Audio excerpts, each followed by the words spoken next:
दोस्तों, एक जमाना था जब पेट्रोल कभी 20 रुपए या 30 रुपए प्रति लीटर बिका करता था, लेकिन आज इसकी कीमत 100 रुपए प्रति लीटर के ऊपर जा चुकी है। आने वाले समय में ऐसा लगता है कि शायद पेट्रोल खरीदने के लिए आम आदमी को बैंक से लोन लेना पड़ेगा। इसके अलावा आप इतना तो जानते ही है कि पेट्रोल डीजल धरती की अंतः गहराइयों से मिलता है, लेकिन दोस्तों आखिर ये निकलता कैसे है, कौन इसे निकालता है और क्यों इसके दाम इतनी तेजी से बढ़ते जा रहे हैं? जानना चाहते हैं तो बने रहिए इस वीडियो में। आज हम आपके सारे प्रश्नों के उत्तर बस इसी वीडियो में देने वाले हैं। लंबे समय से आप ये जरूर सुनते आए होंगे कि पेट्रोल डीजल को जमीन और समुद्र की गहराइयों से निकाला जाता है, लेकिन क्या कभी आपने सोचा है क्या करके वहां तक पहुंचे कैसे? ये सबसे बड़ा सवाल है। इस बात को जानने के लिए आपको हजारों लाखों साल पीछे जाना होगा। बात उस वक्त की है जब लाखों साल पहले हमारी धरती पर कभी जीवन हुआ करता था, लेकिन फिर एक बहुत बड़ी प्राकृतिक आपदा ने इस धरती पर मौजूद सभी जीव जंतुओं को हमेशा के लिए दफन कर दिया। एक बड़ा सा मेटेओर धरती से टकराया, जिसके बाद धरती पर मौजूद जीव जंतु जमीन में दफन हो गए। हजारों साल तक इन जीव जंतु के अवशेष जमीन में दफन रहे। इसकी वजह से उन पर बहुत ज्यादा ही प्रेशर बढ़ता रहा। वक्त बीतता गया और हजारों साल बाद जीव जंतुओं की यही अवश्य फॉसिल फ्यूल में बदल गई, जिसे आज के समय में लोग कच्चा तेल, क्रूड ऑयल या पेट्रोलियम के नाम से जानते हैं। लेकिन ऐसा नहीं है कि पेट्रोल और डीजल सीधा जमीन की गहराइयों से मिलता है। असल में ये हमें काले तरल पदार्थ में रूप में मिलता है, जिसे हम सभी कच्चा तेल या पेट्रोलियम कहते हैं। चलिए, आप इतना तो समझ गए कि कच्चे तेल को कोई इंसान नहीं बनाता, बल्कि ये प्राकृतिक देन है। इसके साथ साथ आप ये भी जान लीजिए कि non renewable source of energy है, यानी कि उसे दोबारा नहीं बनाया जा सकता। लेकिन हाँ, इस तरह की फॉसिल फ्यूल बनाने को लेकर करोड़ों लाखों लाशें हजारों साल तक दफन करनी पड़ेगी। तब तक कहीं जाकर ये फॉसिल फ्यूल समय पर मिल जाएंगे। इस फॉसिल फ्यूल की कहानी तो आपको समझ आ गई होंगी। आप भी जानते ही हैं, इंसानों ने मशीनों को बनाया, इंजन बनाए, लेकिन अब इन इंजन को चलाने के लिए ईंधन की जरूरत थी। इंजीनियरों को पता चला कि जमीन की गहराई में एक कच्चा तेल नाम का चमत्कार छिपा हुआ है, जिससे हमारे इंजन सरपट भागेंगे। बस फिर क्या था, कच्चे तेल को जमीन से निकालने की कवायद शुरू हो चुकी थी। लेकिन सवाल ये था कि आखिर इतनी गहराई से कच्चे तेल को निकाला कैसे जाए। लगातार बड़े बड़े कुएं खोदे गए, बड़ी बड़ी ड्रिलिंग मशीन उठाई गई, तब कहीं जाकर ये कच्चा तेल हमें मिल पाए। लेकिन जिस तरीके से पहले कच्चे तेल को जमीन या समुद्र की गहराइयों से निकाला जाता था, आज वह तरीका पूरी तरह से बदल चुका है। आज के समय में कच्चे तेल को निकालने के लिए मॉडर्न मशीन और मॉडर्न इक्विपमेंट की मदद ली जाती है, जो सिर्फ कुछ ही घंटों में हजारों लाखों लीटर कच्चा तेल जमीन और समुद्र की गहराइयों से निकाल लेते हैं। सबसे बड़ी बात यह है कि कच्चा तेल जमीन और समुद्र दोनों की गहराइयों में मिलता है। यह सवाल उठता है कि आखिर कच्चे तेल को ढूंढा कैसे जाए। आपको बता दें कि समुद्र के नीचे कच्चे तेल के भंडार को ढूंढने के लिए एक स्पेशल तरह के जहाज की मदद ली जाती है।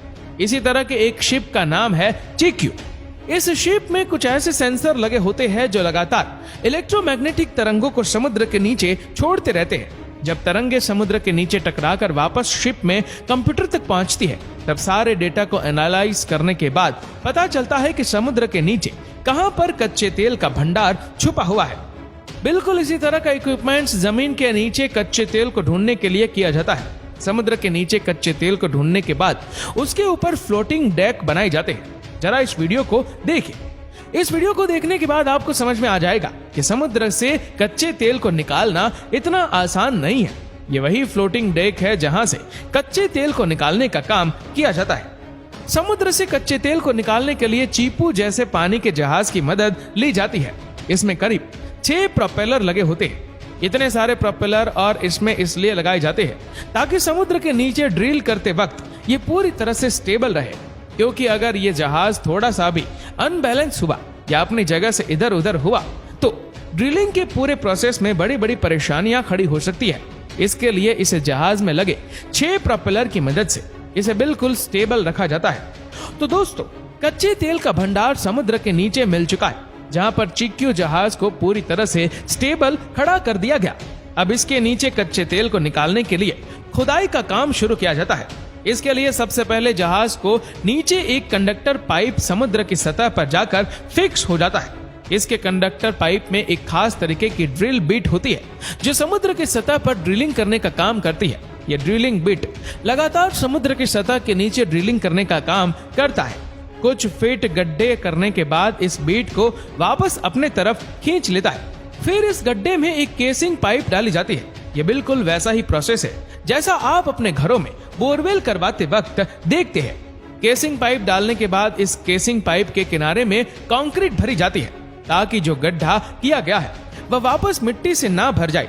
कंक्रीट भरने के बाद एक राइजर पाइप को एक दूसरे से कनेक्ट किया जाता है, जिसके आखिरी सिरे में 2 आउट क्विवेंटर लगा होता है। राइजर पाइप क्विवेंटर को अब फिर से उस गड्ढे में डाला जाता है, जिसके बाद ड्रिल बीट की मदद से खुदाई करने का काम जारी रहता है।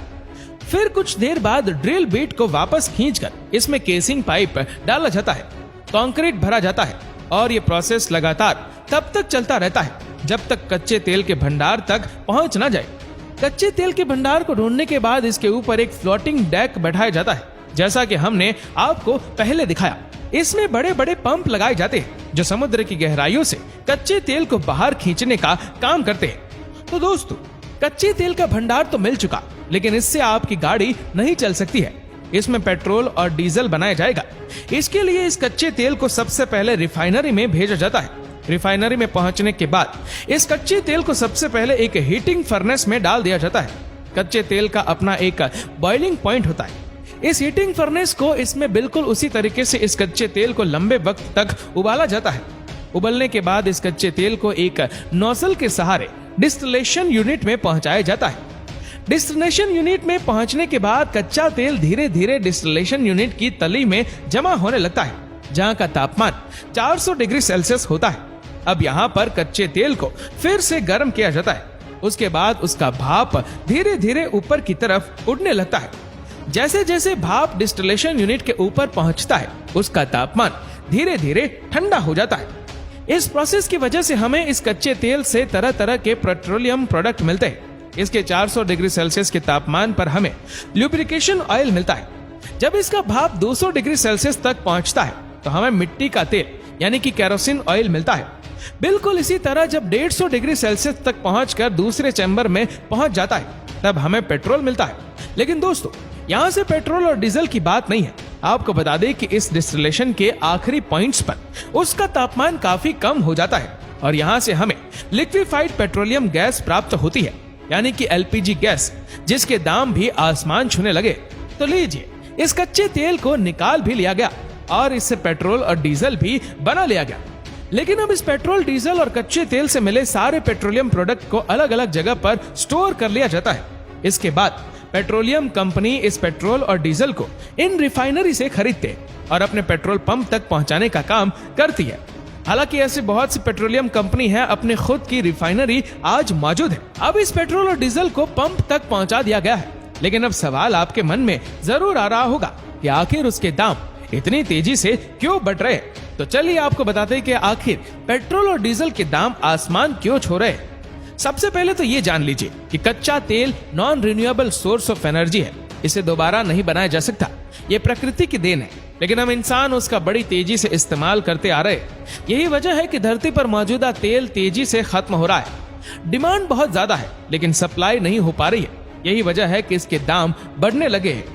इसके दाम बढ़ने का दूसरा बड़ा कारण है रिफाइनरी प्रोसेस फॉर एक्सट्रैक्शन। जमीन और समुद्र की गहराइयों से कच्चे तेल को निकालने में काफी ज्यादा खर्च आता है। इसके बाद इसे रिफाइनरी तक पहुंचाना होता है। रिफाइनरी में कच्चे तेल से पेट्रोल और डीजल को एक्सट्रैक्ट करने में अच्छा खासा खर्च किया जाता है। उसके बाद पेट्रोल और डीजल पेट्रोलियम कंपनी तक पहुंचते हैं, फिर ये डीलर तक पहुंचते हैं और डीलर से ही आप तक पहुंचते हैं।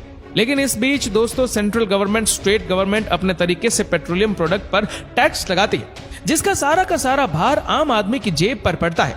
अब आप समझ गए होंगे कि पेट्रोल और डीजल कितनी लंबी चेन से होकर गुजरते हैं। सबसे पहले एक्सट्रैक्ट करने का खर्च आता है, फिर रिफाइनरी का खर्च आता है, फिर इसके बाद रिफाइनरी से ये पेट्रोलियम कंपनी तक पहुंचाया जाता है, जो अपना प्रॉफिट निकालती है।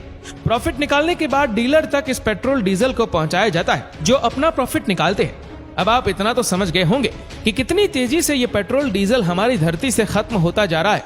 लेकिन क्या इसका कोई विकल्प नहीं है? विकल्प है दोस्तों। आपने देखा होगा कि लोग इलेक्ट्रिक व्हीकल की तरफ रुख करने लगे और शायद आने वाले समय में हम सड़कों पर सिर्फ इलेक्ट्रिकल व्हीकल ही देखने को मिलेंगे। लेकिन इसके लिए काफी लंबा समय लगेगा। लेकिन जाते जाते आपसे गुजारिश करेंगे कि पेट्रोल डीजल का इस्तेमाल जरूरत पड़ने पर ही कीजिए, फालतू खर्च मत कीजिए, क्योंकि आपको अपनी आने वाली पीढ़ी को भी कुछ देना है।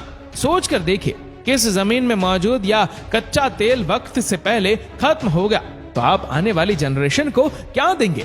तो दोस्तों, आज को हमारा ये वीडियो कैसा लगा हमें नीचे कमेंट करके जरूर बताएगा। और अगर आपको वीडियो अच्छा लगा हो तो इस वीडियो को लाइक करेगा, शेयर करेगा ज्यादा से ज्यादा लोगों तक। और ऐसे ही और भी इंटरेस्टिंग वीडियोस के लिए फॉलो करें हमारे पेज को। और ऐसे ही और भी वीडियोस को यूट्यूब पर देखने के लिए नीचे कमेंट सेक्शन में लिंक दी गई है, जिसके ऊपर क्लिक करके हमारे चैनल को आप सब्सक्राइब करें और बेल आइकन दबाएं, ताकि हमारे हर लेटेस्ट वीडियो की अपडेट आपको मिलेगी सबसे पहले। धन्यवाद।